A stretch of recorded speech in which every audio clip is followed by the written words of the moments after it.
Sam, I got kind of a Well, Happy New Year to you guys. Happy New Year. Happy New Year. I mean, you have so much history here. Finale against the Jets. As a player, can take us back. How much do you want to get rid of all these Jet fans coming in here and taking away home field advantage? Always. You always want to do that. And then, they want to come in and play spoiler. Same, if it was us going anywhere else. And that's just the way that this division's built. I mean, none of us like each other very much. And we know that. They know it. The fans know it. So it'll be a lot going on in the stands. But it's been cut back a little bit. But, just ready and excited for these guys to go out here and put it on the line. Just being able to talk them through the things that myself, Pat, this organization been through with these franchises over the course that we've been here, and just want to get this game done and over with. But the guys are locked in; they're ready to go. We're going to keep them focused, and we know what the end result is, and they know as well. So it's going to be a dogfight, and I think our guys are ready and prepared for it. As a player, do you remember seeing a lot of Jets fans taking over the stadium? Yeah, I mean. It's a lot of New Yorkers that moved down here over the course of time. So they're always going to come and support their teams. I mean, even if it's Giants fans, I mean, it's just a lot of New Yorkers. So they're going to come. They're going to be loud. They're always loud, and then we'll start smacking them around. Then they'll be quiet. Sam, one of the unfortunate things of this season, obviously, has been that Byron Jones has not been in a spot where he feels he can help you. Have you had any heart-to-heart talks with him in the last 3 weeks where you've asked him, is there anything you think you're physically well enough to give us?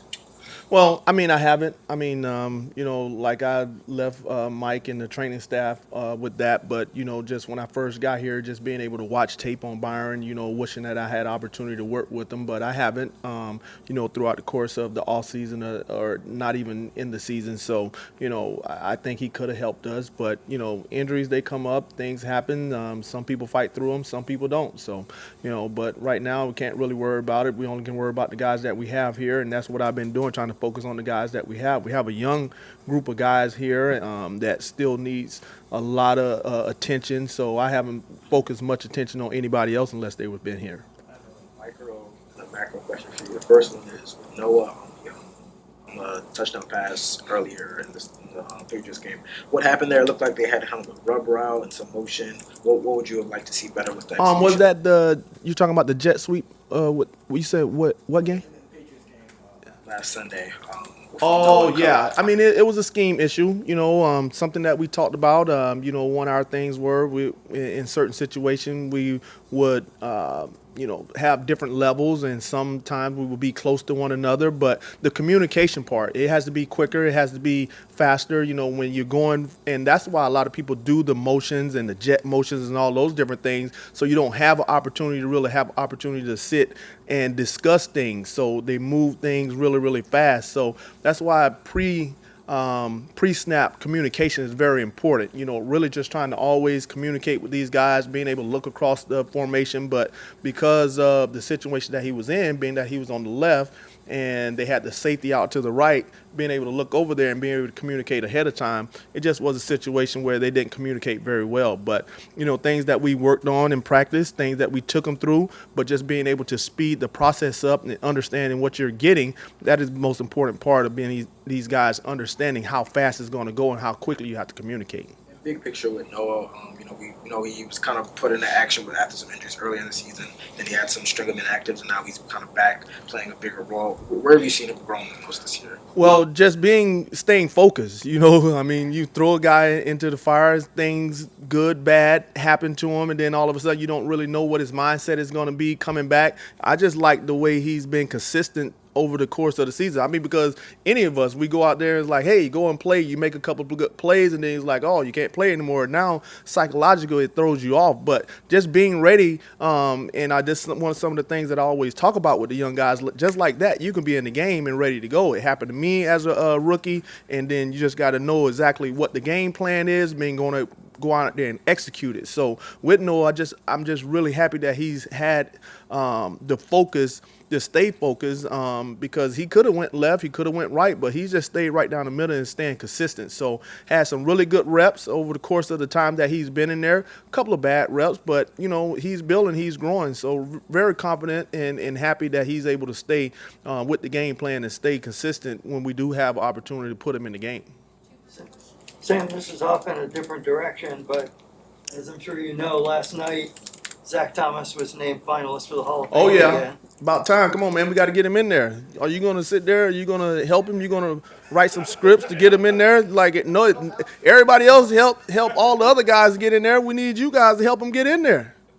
So I mean, Zach, you look at the things he's done.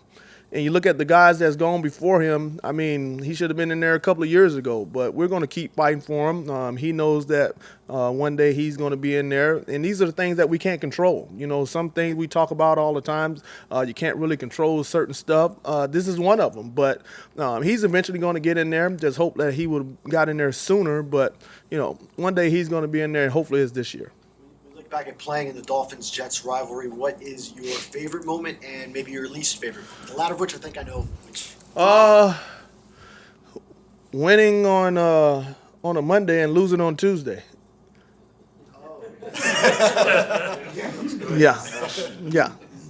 But, just always being able to beat these guys, just shutting these fans up, that's one of the things. And then just trying to get our young guys to understand that, But, it's always going to be a tough, hard-fought game. But, being able to be down here at home, last finale, to be able to knock them off and send them off with a sour taste in the mouth is going to be feeling really, really good. How proud of you are you of Cater? I mean, to get an undrafted kid who wasn't at the highest level of college football, and to know now you have a reliable NFL cornerback is how satisfying. Man, very satisfying. When you talk about the little things, and you're going to get some good, you're going to get some bad. You expect that from a rookie, but just the way that he triggers, the way that his mindset is. He's had a cast on his hand that really has hindered him from making a lot other plays, but he doesn't complain about it. He just goes to work. But just being consistent and having an opportunity as a rookie to not get overwhelmed by like you're saying, coming from a small school and being a starter and being relied on a consistent basis, moving from the star position out to the corner position. It's a lot on his plate, but, just being able to absorb all that stuff and then go out there and compete and play the way he's playing and have the confidence that he has and making the plays, man, you tip your hat off to those guys. And that's why, these scouts, you look at Chris and his staff going out and doing their due diligence and finding players like this. This is what you do it for, because you never know those diamonds in the rough that you're going to be able to find, and he's definitely one. And just really happy to have him around. And, he's very good in the room. I mean, the veteran guys, they always going to give the young guys a lot of hassle, but, they've done very well with him, and he's absorbed it very well. Everybody go through it. I went through it as a rookie. He's going to go through it as a rookie. Holland went through it. Everybody's going to do it. Man, he's doing very well for us. I was going to ask you real quick your reaction last Thursday when a flukish thing happened when Xavier banged knees in practice. Was your reaction, I can't believe this is happening to my unit again? What the heck? What was your emotional reaction? Hey, listen, the next guy's in there. I mean, that's our motto around here. That's the motto in the NFL. I mean, you look at this point of the season, everybody's dealing with something. Everybody's dealing with injuries. This is the part of the season where guys are really have to, the things that we talk about at the beginning, taking care of your body, understanding what's going to happen. It's going to you're going to break down here or there, but having the strong mind and continue to do all your workouts and knowing the little small details is going to catch up. And this is what we're relying on. You're going to rely on your technique. You're going to rely on your teammates to go out there and be successful. So, next man up, not missing. And just like you talked about with Noah, I had confidence for him to go out there. Are you going to get those explosive plays? You don't know. You see the different big plays that go down the field. You want those guys out there that are your starters and your stars to be able to help you. But when you don't, next guy got to go in there and get it done. And that's why I feel confident enough to be able to put those guys, whoever it is, out on the field.